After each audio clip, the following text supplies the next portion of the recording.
Sayın Atatan YouTube kanalımızın izleyenleri, Türkmenistan gündemi haber bültenimize hoş geldiniz. Bültenimizdeki haber başlıkları: Türkmenistan Devlet Başkanı Bağımsız Devletler Topluluğu zirvesine katıldı. Türkmen halkının ulusal lideri Haluk Bayraktar ile görüştü. Son haberimiz, Azerbaycan ile Türkmenistan arasındaki ticaret hacmi 5 kat arttı. İlk haberimiz, Türkmenistan Devlet Başkanı Bağımsız Devletler Topluluğu zirvesine katıldı. Bağımsız Devletler Topluluğu üyesi ülkeleri liderleri Rusya'nın Sankt Petersburg kentinde gayri resmi bir görüşme gerçekleştirdi. Görüşmeye Rusya Devlet Başkanı Vladimir Putin ve diğer bağımsız devletler topluluğu üye ülke liderleri katıldı. Liderler görüşme öncesinde Pavlovsk ve Tsarskoye Selo müzelerini gezdi ve Petergov Müzesi'ni ziyaret etti. Gayri resmi görüşmeye Rusya Devlet Başkanı Vladimir Putin, Azerbaycan Cumhurbaşkanı İlham Aliyev, Ermenistan Başbakanı Nikol Paşinyan ve Belarus Cumhurbaşkanı Alexander Lukashenko'nun yanı sıra Kazakistan Cumhurbaşkanı Kasım-Jomart Tokayev, Kırgızistan Cumhurbaşkanı Sadır Japarov,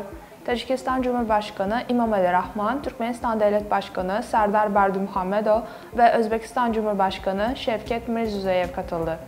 Daha sonra gerçekleştirilen toplantıda Bağımsız Devletler Topluluğu kapsamındaki işbirliği konuları ele alındı. Ülkeler arasında ticari, ekonomi ve diğer alanlardaki işbirliğinin geliştirilmesi konuları masaya yatırıldı. Sıradaki haberimiz, Türkmen halkının ulusal lideri Haluk Bayraktar ile görüştü. Türkmen halkının ulusal lideri Türkmenistan Halk Maslahatı Başkanı Guranlı Berdimuhamedov, Baykar Genel Müdürü Haluk Bayraktar ve BMC Yönetim Kurulu Başkanı Fuat Osyali ile iki ülke arasında savunma sanayi alanındaki işbirliği konularını görüştü. Türkmenistan basınında yer alan habere göre, Türkmenistan Halk Maslahatı Başkanı Baykar Genel Müdürü Bayraktar ile BMC Yönetim Kurulu Başkanı Tosyalı'yı kabul etti.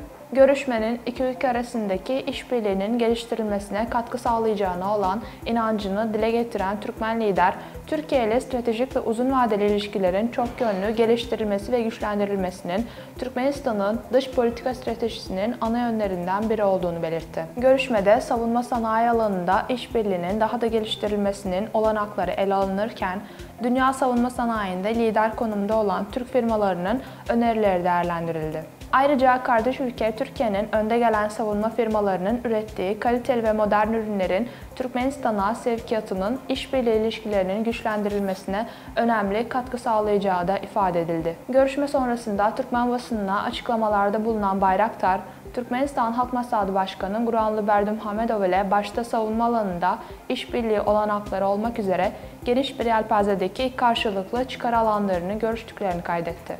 Türkiye'nin son yıllarda savunma alanında büyük ilerleme kaydettiğini vurgulayan Bayraktar, bu konuda biriken tecrübemizi Türkmenistan savunma sistemine kazandırmayı hedefliyoruz.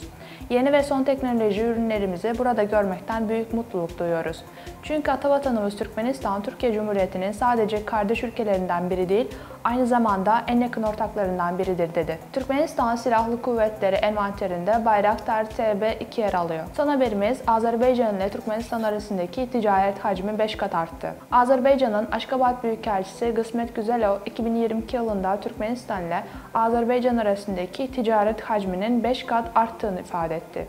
İki ülke arasındaki ilişkilerin hızla büyüdüğünü belirten Büyükelçi, bu büyümenin 2023 yılında da devam ettiğini söyledi.